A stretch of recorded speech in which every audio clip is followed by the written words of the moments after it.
How does working across different teams compare, or is it pretty much standardized? My question is, does culture really matter? What role does culture play in all of these operations, although they're part of the same brand? No, I think culture really does matter. I mean, I've had experiences across a good number of regions. There are always certain similarities that go through. You know, people are people at the end of the day. You know, we're all human. We all have our pluses and our minuses. We all have our pros and cons. But culture definitely plays a part. I can tell you, for example, in the Nordics as a society, very process oriented. You know, I mean, process is very important. It's important to have these rules and regulations, and there's huge benefits for that because you can get standardized behaviors and standardized processes very quickly. Um, you know, in Ireland, we're very emotional. We like to have a lot of fun when we do things. We will get it done, but we have our way of getting it done. You know, that kind of way. And again, it's a different work attitude again. The one thing I'd say about Russia is that I wanted to come back to Russia.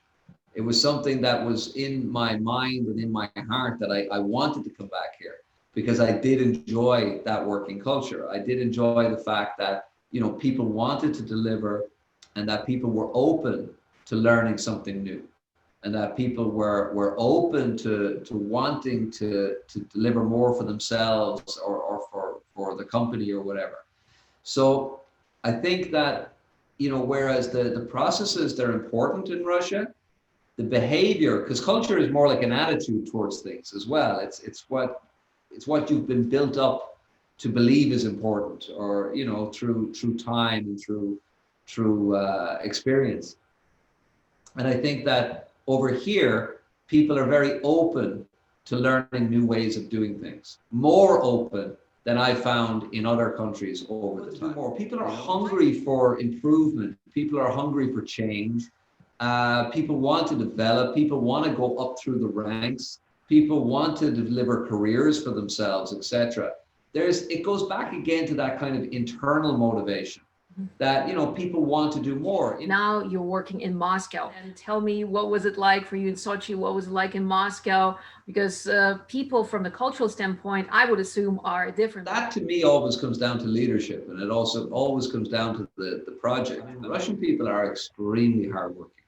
I mean, the work ethic in Russia is always been something that has surprised me, you know, in a happy way, because people really do want to achieve. They really do want to. There's a self-determination. There's a self-development.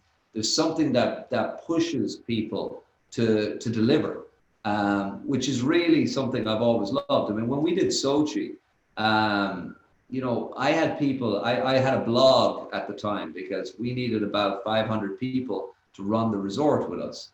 So I did this blog, and that's how I started to attract people from Rostov, people from Ijevsk, people from all over, you know, Moscow, of course. I mean, everywhere in Russia reached out, and we had to open this property. It had to be at a certain level. There needed to be steps to be able to achieve that. And that's where Russia is just phenomenal in terms of collectiveness and working together to achieve something like that. So anybody who was involved in that time and was on the team or was on the teams of other hotels or other projects that were in the Olympics at that time, I think they'll understand when I say that nothing will ever compare to that experience again.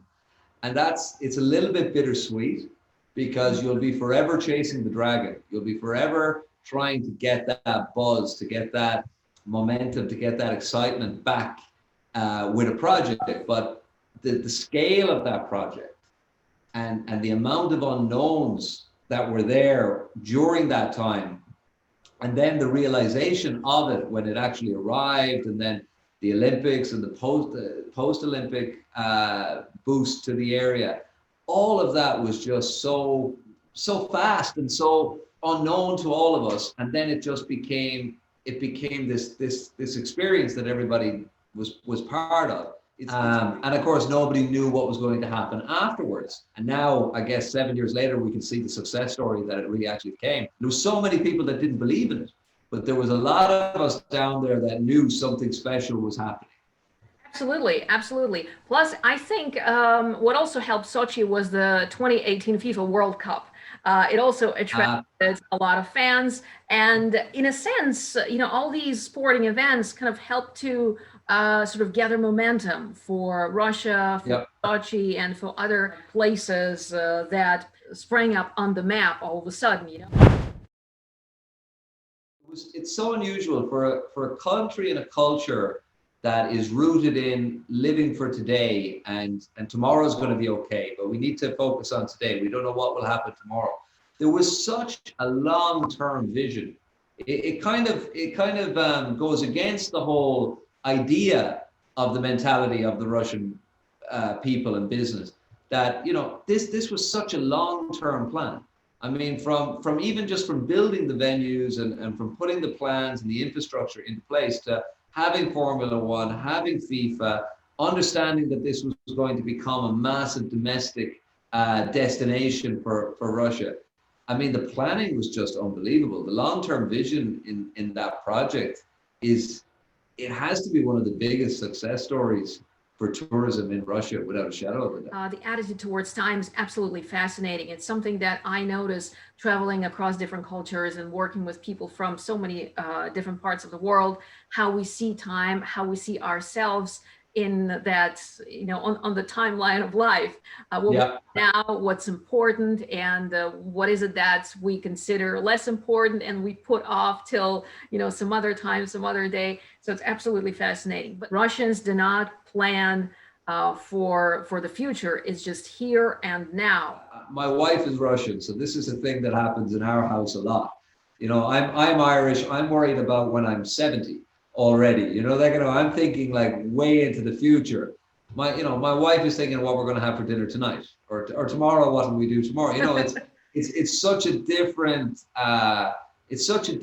way of looking at life in general, and that's just what surprised me. There's certain projects that go against the stereotypical attitude, and Sochi was definitely one of those. It was such a long-term vision, really strategic, and really executed very well. Maybe it's a sign that some of the Russian managers are shifting their perspectives. They're changing, because a lot of people go abroad to study. They are exposed to international practices, and that they are more experienced in terms of international business than, say, 10, 20 or so years ago. But I can definitely notice that. I mean, the way that meetings are conducted, the way that the emails are phrased, there's a definite difference to when I worked here the last time. There's a much more international feel to it. Russian business is always going to be Russian business. It's steeped in tradition and protocol, and I love that. I mean, that's what's interesting about living over here and stuff. There is such tradition and culture involved in all of the dealings, but you can see how much the business community have started to embrace international understandings and international arguments or international positionings. Russians are extremely well read. They're very into information and knowledge. That's what makes you richer as a person. In the past year, it's been crisis management 101. So I arrived on I think the 4th or the 5th of March of 2020.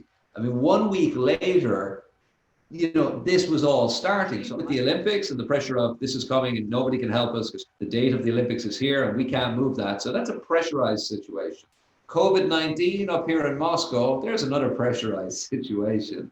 I think I've seen the same traits in the Russians through both situations, which is, if you're in a crisis, yeah, I'd much prefer to be working with a team of Russians than I would with anybody else, because they're gonna get you through this. We're gonna get through this. Russians have been through tough times. It's in the bloodline. They know how to persevere. They know how to get through this. It's not going to knock them back. It's going to knock them forward eventually. That's another amazing cultural feature. It's incredible, but these stressful, pressurized situations, it truly brings the best out of people. It's so, because most people, like, I've worked in a few cultures, like Most people really enjoy a nice, calm pace of life. But over here, and I think it's something connected to the emotion in people. Okay, I'm Irish, we're quite emotional as well. I think it's almost something that you want to get more out of life, and you can only get more out of life if there's something that's pushing you, or if there's Yeah. something that's causing you some kind of not discomfort, but some kind of something to drive you. And I think that's really true. I always say I have a friend in the gym, and he's Russian. He always goes, Brian, why did you come to Russia? And I go, Russia's a country for people that like salt in their food. If you like flavor, Russia's a really good place to be because no day is going to be the same as the other day. And you're always going to get something new out of the day. And I think that's something I really like about the culture. You get a problem or a challenge, it's going to be worked on. We're going to get through this. You know that the end result's going to be okay. This is amazing. This is so true. But then maybe it has a downside as well because Russians are not able to keep the process of excellence going. They can like wow you and create this one-off fireworks and impress you. But then working continuously, day by day is not their thing. Do you agree or disagree? I agree. And I talk a lot about that here. I talk about consistency. Because for me, consistency, what do I always say the same thing. I go, if you're consistent on something and you focus on something and you give it time, you'll always get the result. Whether it's learning a language or whether it's exercising, whatever you do, if you're consistent on it and you give it time, you will get the result. And that's what I find here as well. There can be so much energy that is spent on this massive thing that then it's time to take a little break. And that can be challenging. But I think then again, it does come back to leadership. It comes back to making sure, because that's just the way it is, and I don't think any of us are going to ever be able to change that because that's just how it is. Yeah. But I think then it's about making sure you have the right people in the right teams for those kind of projects and making sure then that there is enough downtime to recover from a big deadline or from a big project so that the next thing can be scheduled properly. And that can be hard to do in Russia because Russia is a very dynamic country. And Moscow is an extremely dynamic city where things are very fast paced and always changing. And I think that's a lot of what I do in my job is trying to schedule these things in a way that they can be delivered on to that level because that level is very, very high over here.